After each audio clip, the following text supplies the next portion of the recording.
یہ عید کا موقع تھا اور میں نے بھائی جان سے مہندی کی اور چوڑیوں کی فرمائش کی تھی۔ امی بیمار تھیں اور ہم شاپنگ نہ کر سکے تھے۔ بھائی جان نے بات مان لی اور وہ میرے لیے بازار چلے گئے۔ چوڑیوں کی دکان پر پہنچے تو دکاندار سے کہا کہ کانچ کی چوڑیاں دکھاؤ۔ اب سامنے کانچ کی چوڑیوں کا ڈھیر تھا اور بھائی جان پریشان سے کھڑے اس ڈھیر کو تک رہے تھے۔ ان کی سمجھ میں نہ آ رہا تھا کہ کون سی خریدوں اور کس رنگ اور کس سائز کی، کیونکہ میری چوڑی کا سائز تو گھر بھول گئے تھے۔ اسی وقت دکان میں ایک خاتون اپنی والدہ کے ہمراہ داخل ہو گئی۔ دونوں نے برقع پہن رکھا تھا۔ وہ میرے بھائی کو پریشان دیکھ کر مسکرا دی۔ نقاب الٹ کر نوجوان لڑکی نے پوچھا، کس کے لیے چوڑیاں خرید رہے ہیں؟ کیا سمجھ میں نہیں آ رہا؟ اس قدر اپنائیت بھرا لہجہ تھا جیسے کوئی اپنا گھر کے فرد سے مخاطب ہوتا ہے۔ بھائی نے مخاطب کی جانب دیکھا تو اس کے چاند چہرے کی آب و تاب دیکھ کر آنکھیں خیرہ ہو گئیں۔ بھائی تو ان رنگ برنگی چوڑیوں میں الجھے تھے اور ادھر اس مہتاب رخ حسینہ کی نشیلی کاجل بھری نگاہوں سے نگاہیں الجھ کر رہ گئیں۔ ایک منٹ میں اس پری وش نے میرے بھائی کے احساسات کو بھانپ لیا اور مزید قریب آ کر بولی، رشتہ بتاؤ تو میں مدد کروں۔ بہن کے لیے خریدنی ہے۔ بھائی جان نے شرما کر کہا، شادی شدہ ہیں یا غیر شادی شدہ؟ غیر شادی شدہ۔ بھائی جان یہ کہتے ہوئے اور زیادہ گھبرا گئے تو وہ ہنس دی، ایک کھنکھناتی سی ہنسی۔ عید کا تحفہ ہے۔ اچھا تو پھر ہم پر چھوڑ دیجئے۔ خاتون نے ڈھیر میں سے نفیس نہایت حسین دیدہ زیب چوڑیاں نکال دیں۔ یہ ٹھیک رہیں گی۔ بھائی نے بغیر سوچے اس بات میں گردن ہلا دی۔ اچھا تو پھر سائز بتائیے۔ وہ تو میں گھر بھول آیا ہوں۔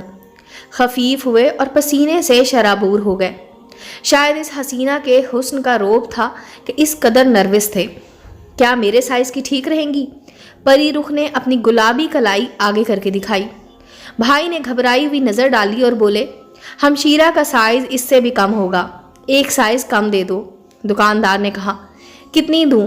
2 درجن چوڑیاں پیک ہو گئیں تو خواتین اپنے لیے آرائش کی اشیاء کھلوانے لگیں۔ منصور بھائی رقم ادا کر کے دکان سے باہر آ گئے۔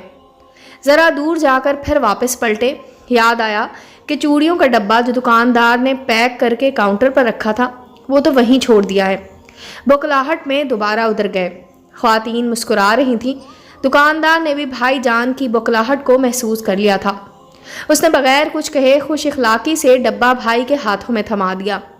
اب جو بھائی باہر نکلے وہ دونوں عورتیں بھی دکان سے باہر آ گئیں۔ بڑی بھی بولی، ارے بیٹا، کیا صرف چوڑیاں ہی خریدنی تھی؟ بہن کے لیے جیولری نہ لوگے؟ آنٹی مجھے ان چیزوں کا پتہ نہیں، میں نے کبھی خریدی ہی نہیں ہے۔ اچھا تو آؤ ہمارے ساتھ۔ اب وہ آگے آگے اور میرا بھائی ان کے پیچھے پیچھے۔ جیولری میں پہنتی نہیں تھی، بھائی کو پتا تھا، لیکن ان اجنبی عورتوں نے گویا ان پر جادو کر دیا تھا کہ ان کے حکم کے تابع ہو گئے، جیسے کوئی نادیدہ قوت ان کی طرف کھینچے لیے جا رہی تھی۔ کچھ آگے جا کر خواتین ایک جیولری کی دکان میں چلی گئیں اور دکاندار سے جیولری دکھانے کو کہا۔ تبھی بھائی نے اپنی ساری قوت گویائی جمع کر کے حلق سے آواز نکالی، یہ نہیں لینی، میری بہن نہیں پہنتی۔ اچھا تو پھر پہلے کیوں نہیں بتایا؟ تینوں شاپ سے باہر آ گئے۔ تب وہ کہنے لگی، تیز دھوپ اور گرمی بہت ہے، آ جاؤ ہمارے ساتھ، ذرا دیر کو دم لے لو اور ٹھنڈا پانی پی لو، وہ ہے سامنے ہمارا گھر۔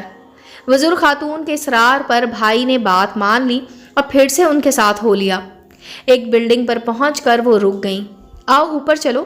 اب ذرا میرے بھائی کے حواس قابو میں آ چکے تھے۔ سوچا کہ ایسے اکیلی خواتین کے ہمراہ گھر کے اندر جانا مناسب نہیں، ابھی دیر ہو رہی ہے، میں پھر آؤں گا۔ اپنی والدہ اور بہن کے ساتھ آپ گھر بتا دیجئے، دوسری منزل پر تیسرا فلیٹ ہے۔ تبھی میرا بھائی ان کو خدا حافظ کہہ کر گھر آ گیا۔ میں نے چوڑیاں دیکھیں اور خوش ہو گئی۔ بہت عمدہ چوڑیاں تھیں۔ کیا پسند آئیں؟ ہاں بھائی جان، یہ تو بہت خوبصورت ہے۔ اب پتہ چلا کہ ہمارے بھائی کا ذوق کس قدر اعلیٰ ہے۔ بھابھی کے تو مزے ہو جائیں گے۔ مذاق مت کرو، تم جانتی نہیں ہو کہ میں نے کتنے جتن سے خریدی ہیں۔ امی قریب ہی بیٹھی تھی۔ ارے واہ، چوڑیوں کے لیے بھی جتن کرنے پڑے؟ چلو بتاؤ تو کیا جتن کیے ہیں؟ تبھی بھائی جان نے والدہ کو احوال بتایا اور بولے، میں نے اکیلا جانا مناسب نہیں سمجھا، مگر وعدہ کر آیا ہوں کہ اپنی والدہ اور بہن کے ہمراہ آؤں گا۔ آپ عید کے بعد چلیے گا میرے ہمراہ ان لوگوں کے گھر۔ روانی میں انہوں نے حسینہ کے حسن کی تعریف بھی کر دی۔ اماں بیٹے کے جذبات بھانپ کر مسکرا دیں۔ ہاں کبھی ضرور چلوں گی، کیا خبر اسی بہانے لڑکی پسند آ جائے اور تیرا گھر بس جائے۔ کب سے ڈھونڈ رہی ہوں، کوئی لڑکی دل کو نہیں بھاتی۔ سمیرہ تجھے پسند نہیں، حالانکہ بچپن سے نسبت طے ہے۔ دوسری حور شمائل کو کہاں سے لاؤں جو مجھے پسند آ جائے۔ عید کے تیسرے روز امی اور میں بھائی جان کے ہمراہ وہاں گئے جہاں بھائی جان ہم کو لے گئے تھے۔ فلیٹ کا دروازہ کھٹکھٹایا۔ اسی جوان سال حسینہ نے دروازہ کھولا، ہم کو اندر بٹھایا اور بولی، اماں گھر پر نہیں ہیں، وہ رشتہ داروں سے ملنے گئی ہیں، آپ بیٹھیے میں اطلاع کرواتی ہوں۔ نہیں ان کو زحمت نہ دیں، ہم دوبارہ ملنے آ جائیں گے اور رشتہ داروں سے بھی عید ملنے کو جانا ہے۔ والدہ نے بھرپور نظر اس پر ڈال کر جواب دیا۔ میں تو اس لڑکی کے حسن کو دیکھنے میں محو تھی جو واقعی خوبصورتی میں اپنی مثال آپ تھی، اور ایسی سج دھج کہ جیسے عروس نو ہو، ریشمی قیمتی ملبوس، خوش رنگ اور زرق برق زیور پہنے چاند سی لگتی تھی۔ اس کی رنگت چمکدار اور نقوش دل نشین تھے۔ میں نے تو ایسے حسن کے بارے میں کتابوں میں ہی پڑھا تھا اور آج پہلی بار آنکھوں سے دیکھ رہی تھی۔ شاید اسی ہی ماہپارہ کے بارے میں لکھا جاتا ہوگا کہ انسانی حور جیسی ہیں۔ بھائی سر جھکائے بیٹھا تھا، کبھی کبھی کن اکھیوں سے لڑکی کو دیکھ لیتا تھا اور یہ درزیدہ نگاہیں اس کے من کے چور کی چگلی کھا رہی تھی۔ اماں بھی بیٹے کا اندیا بھانپ گئی تھی، تبھی سوال کر دیا، کیا تم شادی شدہ ہو؟ نہیں خالہ، وہ ایک ادا سے شرمائی تھی۔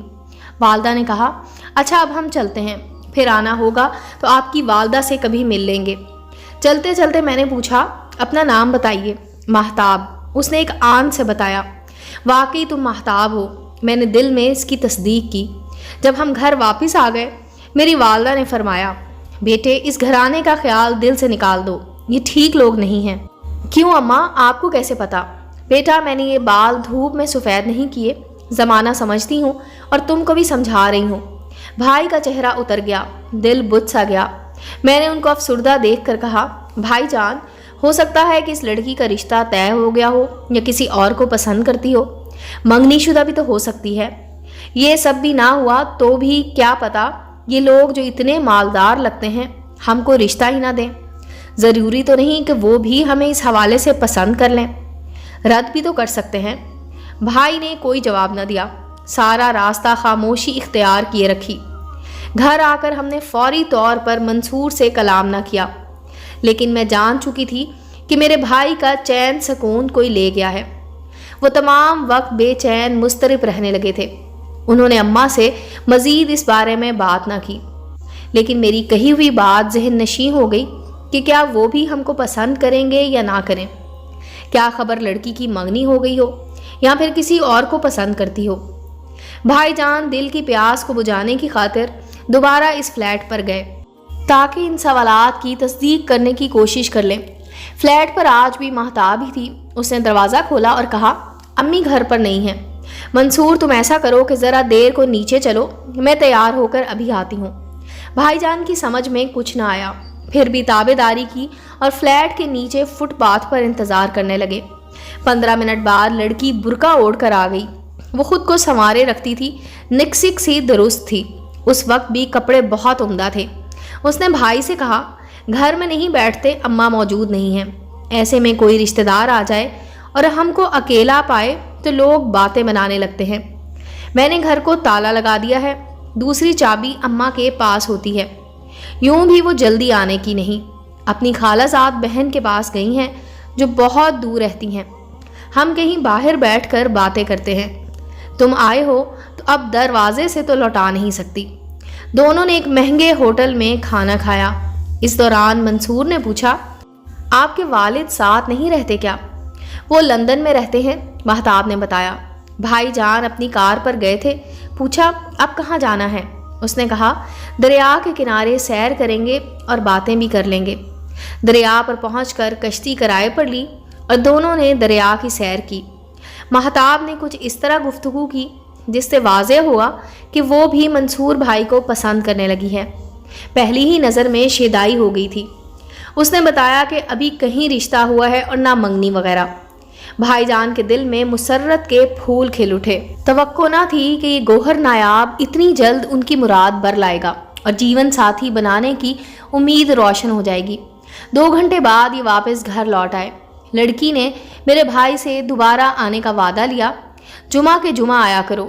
اس روز ماں کہیں نہیں جاتی، گھر ہوتی ہیں۔ تبھی اس نے بلڈنگ کے دروازے پر ہی منصور کو خدا حافظ کہہ دیا اور فلیٹ پر چلنے کا نہ کہا۔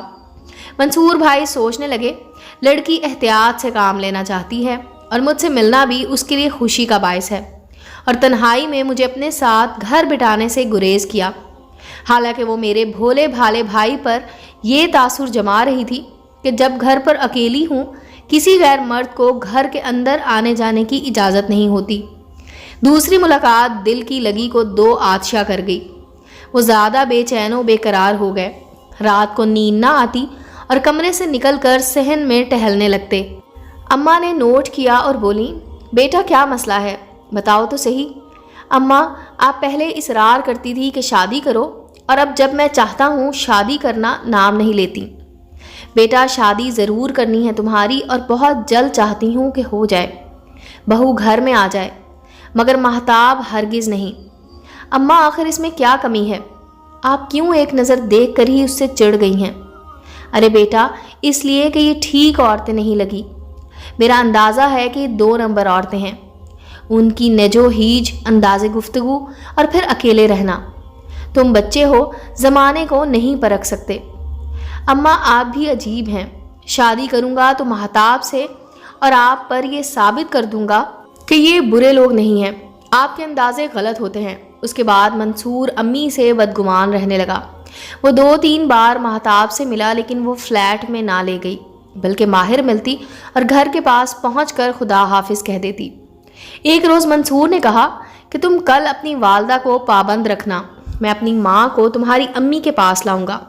وقت بھی بتا دیا۔ اگلے روز شام کو وہ خود اکیلا ہی وہاں چلا گیا، کیونکہ امی نے طبیعت کی خرابی کا بہانہ کر لیا تھا۔ دراصل وہ رشتہ ڈالنے سے پہلے کسی ذریعے سے ان لوگوں کے چال چلن اور خاندان کی تفصیل چاہتی تھی۔ بھائی نے مہتاب کو بتایا، امی آج نہیں آ سکتی تھی، ان کی طبیعت خراب ہے۔ اب بھائی کو قریب تھی کہ کسی طرح مہتاب اس کو گھر کے اندر بلائے۔ امی تو ساتھ چلنے پر تیار نہ تھی۔ سوچ بچار کے بھنور میں بے چینی تھی۔ مہتاب نے کہا کہ ہم کچھ دنوں کے لیے شہر سے باہر جا رہے ہیں، 15 روز بعد آنا ہوگا۔ وہ چاہتا تھا شاید اس دوران امی رشتے کے لیے مان جائیں۔ اس ملاقات کے 10ویں روز بھائی جان پھر وہاں چلے گئے، شاید کہ دل پر قابو نہ رکھ سکے تھے۔ دروازہ بجایا تو ایک بزرگ باریش جس کے ہاتھ میں تسبیح تھی باہر نکلے اور پوچھا، بیٹا کس سے ملنا ہے؟ مہتاب کی والدہ خالہ بانو سے۔ بیٹا اس نام کی خواتین یہاں نہیں رہتی، ان کو مالک مکان نے نکال دیا ہے۔ اس گھر میں اب میں اور میری بیوی رہتے ہیں، ہم نے کرائے پر لے لیا ہے۔ پاس پڑوس والوں نے سابقہ کرایہ داروں کے بارے میں اچھی رائے نہیں دی، لیکن بیٹے تم کیوں ان کا پوچھ رہے ہو؟ تم تو کسی شریف گھرانے کے چشم و چراغ لگتے ہو۔ بھائی جان پریشان ہو گئے۔ بزرگ نے کہا، کیا خبر ہے کہ کدھر گئے ہیں یہ لوگ؟ میں نے کہا کہ وہ ٹھیک نہیں تھی۔ بزرگ نے کہا کہ اڑوس پڑوس سے خود معلوم کر لو، پڑوس والوں کی شکایت پر ہی مالک فلیٹ نے نکالا ہے۔ ارے بیٹا، بلڈنگ میں کوئی ان سے ملنا ملانا پسند نہ کرتا تھا، پڑوسی رابطہ رکھنا نہ چاہتے تھے، تو وہ کیسے ان کا پتہ لیتے؟ تم شریف بچے لگتے ہو، نا تجربہ کار ہو، ان کا خیال اگر دل میں پال لیا ہے تو نکال دو۔ یہ کہہ کر انہوں نے اپنے گھر کا دروازہ بھیڑ دیا۔ مردہ قدموں سے منصور بھائی زینہ اتر کر آ گئے۔ گھر آتے ہی امی جان سے بولے، ماں میری شادی کرا دیں، مگر مہتاب سے نہیں۔ وہ کیوں؟ تم کو تو وہ بہت پسند آ گئی تھی۔ آپ نے ٹھیک کہا تھا، وہ ٹھیک عورتیں نہ تھیں۔ ابھی ان کے پڑوسی سے ملاقات کر کے آ رہا ہوں، اسی نے بتایا ہے کہ مالک مکان نے ان کو نکال دیا ہے، ان کے خراب چال چلن کی وجہ سے۔ ایسا کہتے ہوئے بھیا نے میری جانب کن اکھیوں سے دیکھا۔ میں نے منہ پھیر لیا کہ وہ میرے چہرے کے تاثرات نہ دیکھ لیں، اور ان کی خواہش تھی کہ میں یہ بات نہ سن سکوں۔ بھائی جان کافی دن افسردہ رہے تو میں بھی دکھی ہو گئی کہ اے کاش مہتاب اچھی لڑکی ہوتی تو اس کے ساتھ رشتہ کروانے میں مدد کرتی، امی کو کسی طرح منا لیتی۔ اس کے بعد میرے بھائی کی شادی ہماری چچا زاد سمیرہ سے ہو گئی، جس کے ساتھ وہ پہلے شادی سے انکار کرتے تھے۔ امید ہے دوستو اسٹوری اچھی لگی ہوگی. چینل کو لائک اور سبسکرائب کریں اور بیل آئیکن کا بٹن دبانا مت بھولیں تاکہ ہر نئے آنے والی اسٹوری کا نوٹیفیکیشن آپ کو مل سکے. ملتے ہیں اگلی اسٹوری کے ساتھ.